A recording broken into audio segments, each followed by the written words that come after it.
بسم اللہ الرحمن الرحیم۔ نہج البلاغہ، خطبات امیر المومنین علی بن ابی طالب علیہ الصلاۃ والسلام، مترجم حجت الاسلام والمسلمین علامہ مفتی جعفر حسین صاحب قبلہ و کعبہ علی اللہ مقامہ، خطبہ نمبر 27۔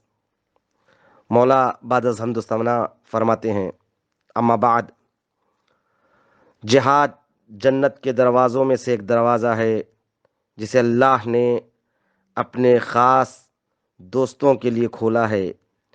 یہ پرہیزگاری کا لباس اللہ کی محکم زرہ اور مضبوط سپر ہے، جو اس سے پہلو بچاتے ہوئے اسے چھوڑ دیتا ہے، خدا اسے ذلت و خواری کا لباس پہناتا اور مصیبت و ابتلا کی ردا اڑا دیتا ہے، اور ذلتوں اور خواریوں کے ساتھ ٹھکرایا جاتا ہے، اور مدہوشی و غفلت کا پردہ اس کے دل پر چھا جاتا ہے، اور جہاد کو ضائع و برباد کرنے سے حق اس کے ہاتھ سے لے لیا جاتا ہے، ذلت اسے سہنا پڑتی ہے اور انصاف اس سے روک لیا جاتا ہے۔ میں نے اس قوم سے لڑنے کے لیے رات بھی اور دن بھی، علانیہ بھی اور پوشیدہ بھی تمہیں پکارا اور للکارا، اور تم سے کہا کہ قبل اس کے کہ وہ جنگ کے لیے بڑھیں تم ان پر دھاوا بول دو۔ خدا کی قسم، جن افراد قوم پر ان کے گھروں کے حدود کے اندر ہی حملہ ہے وہ ذلیل و خوار ہوتے ہیں، لیکن تم نے جہاد کو دوسروں پر ٹال دیا اور ایک دوسرے کی مدد سے پہلو بچانے لگے، یہاں تک کہ تم پر غارت گریاں ہوئی اور تمہارے شہروں پر زبردستی قبضہ کر لیا گیا۔ اسی بنی غامد کے آدمی سفیان ابن عوف ہی کو دیکھ لو کہ اس کی فوج کے سوار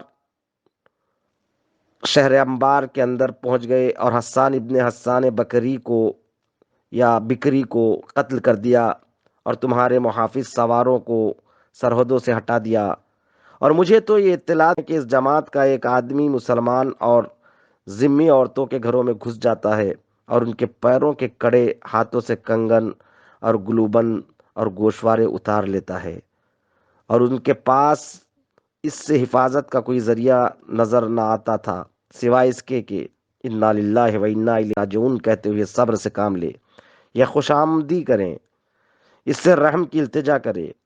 وہ لدے بندھے ہوئے پلٹ گئے، نہ کسی کے زخم آیا نہ کسی کا خون بہا۔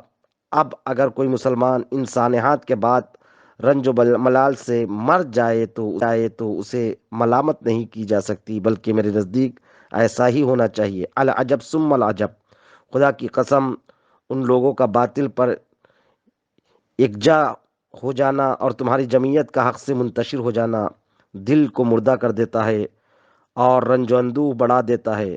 تمہارا برا ہو، تم غم و حزن میں مبتلا رہو، تم تو تیروں کا از خود نشانہ بنے ہوئے ہو، تمہیں ہلاک و تاجراج کیا جا رہا ہے، مگر تمہارے قدم حملے کے لیے نہیں اٹھتے، وہ تم سے لڑ بھڑ رہے ہیں اور تم جنگ سے جی چراتے ہو، اللہ کی نافرمانیاں ہو رہی ہے، راضی ہو رہے ہو۔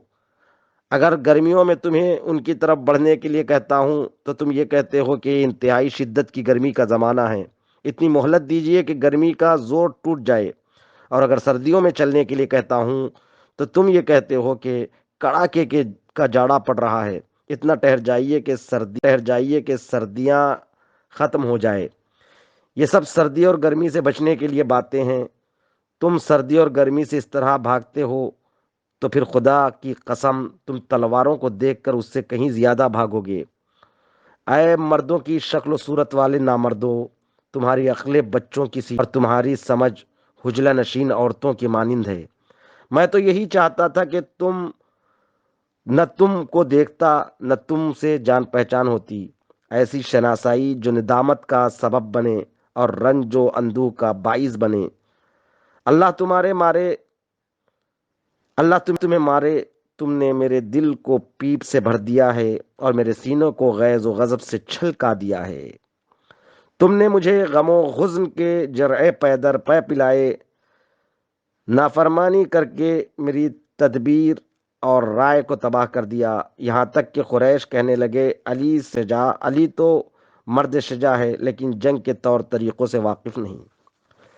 اللہ ان کا بھلا کرے، کیا ان کیا ان میں سے کوئی ہے جو مجھ سے زیادہ جنگ کی مزاولت رکھنے والا اور میدان وغا میں میرے پہلے سے کار نمایاں کیے ہوئے ہو؟ میں تو ابھی 20 برس کا بھی نہ تھا کہ حرب و ضرب کے لیے اٹھ کھڑا ہوا، اور اب تو 60 سے بھی اوپر ہو گیا ہوں، لیکن اس کی رائے ہی کیا جس کی بات نہ مانی جائے۔ والسلام ورحمۃ اللہ وبرکاتہ۔ دراصل جنگ صفین کے بعد معاویہ نے ہر طرف کشت و خون کا بازار گرم کر رکھا تھا اور امیر المومنین کے مقبوضہ شہروں پر جارحانہ اقدامات شروع کر دیے تھے۔ چنانچہ اس سلسلے میں بیت، انبار اور مدائن پر حملے کرنے کے لیے صفوان ابن عوف غامدی کو 6000 کی جمعیت کے ساتھ روانہ کیا تو وہ پہلے تو ہیبت پہنچا، مگر اسے خالی پار کر انبار کی طرف بڑھ نکلا۔ یہاں پر امیر المومنین علیہ السلام کی طرف سے 500 سپاہیوں کا ایک دستہ حفاظت کے لیے مقرر تھا، مگر وہ معاویہ کے اس لشکر جرار کو دیکھ کر جم نہ سکا، صرف 100 آدمی پر جمے رہے۔ یہ پورا واقعہ ہے۔ اس کے بعد جمعیت نے میدان کو خالی کر دیا تو اس وقت مولا نے اپنے ساتھیوں سے خطاب کر کے خطبہ دیا تھا۔ والسلام ورحمۃ اللہ وبرکاتہ۔